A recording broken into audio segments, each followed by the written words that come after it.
awal terbentuknya pemerintahan dan NKRI. Agar supaya bisa berdiri dengan lekat, teguh, kekal dan abadi, negara Indonesia merdeka. Setelah berhasil memproklamasikan kemerdekaan pada 17 Agustus 1945, lalu bangsa Indonesia membentuk jajaran pemerintah. Indonesia saat itu masih negara baru. Tentunya penuh perubahan yang menarik untuk diikuti. Perubahan pertama yaitu PPKI.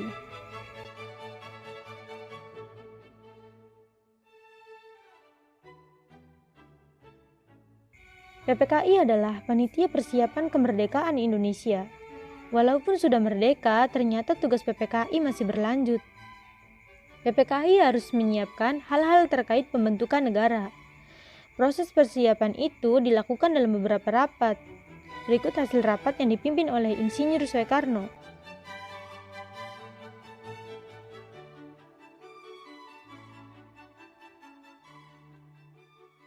Yang pertama, Sidang PPKI 1 pada 18 Agustus 1945. Poin pertama, menetapkan dan mengesahkan Undang-Undang Dasar Negara Republik Indonesia yang kemudian dikenal sebagai Undang-Undang Dasar 1945.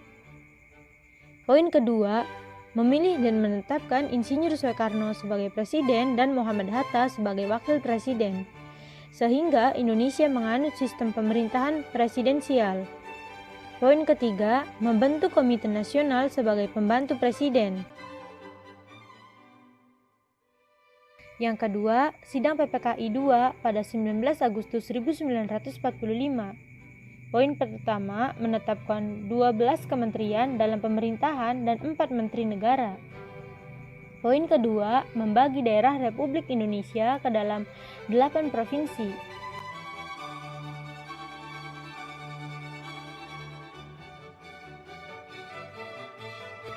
Yang ketiga, Sidang PPKI ketiga pada 22 Agustus 1945.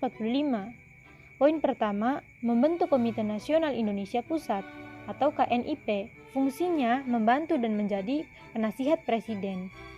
Poin kedua, pembentukan Partai Nasional Indonesia atau PNI dengan tujuan mewujudkan NKRI sebagai negara berdaulat, adil, makmur berdasarkan kedaulatan rakyat.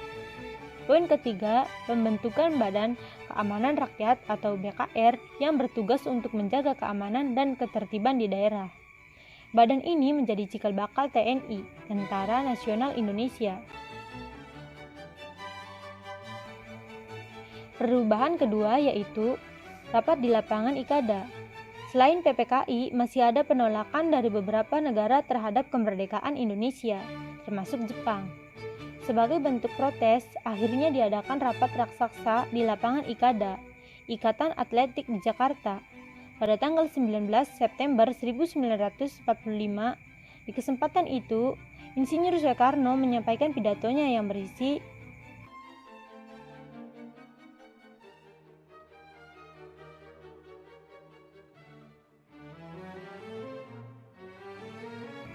poin pertama, menegaskan kemerdekaan bangsa Indonesia, bertekad mempertahankannya.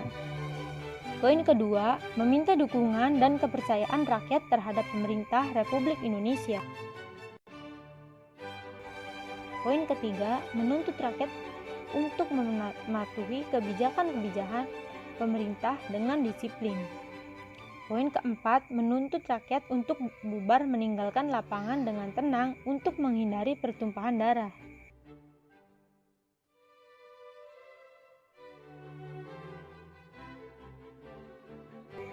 Rapat ini menjadi penting karena pemerintah berhasil bertemu langsung dengan rakyat, sehingga pemerintah berhasil meningkatkan kepercayaan rakyat akan kekuatan bangsa Indonesia.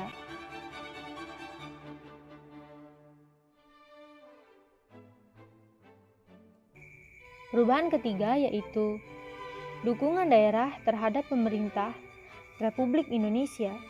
Setelah Indonesia memproklamasikan kemerdekaannya, kesultanan-kesultanan yang masih berdiri di Republik Indonesia kemudian menyatakan dukungan terhadap pemerintah Indonesia.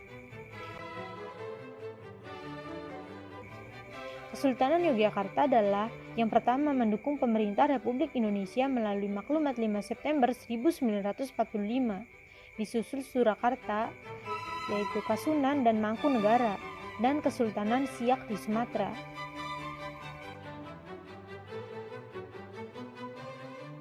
Meski saat itu telah merdeka, ternyata perjuangan Indonesia masih belum berhenti. Faktor-faktor dari dalam Indonesia dan luar Indonesia tentunya berpengaruh pada dinamika pemerintahan, terutama Republik Indonesia. Untungnya, pemerintahan kita saat itu berhasil melewati masa-masa sulit itu sehingga Indonesia bertahan hingga saat ini.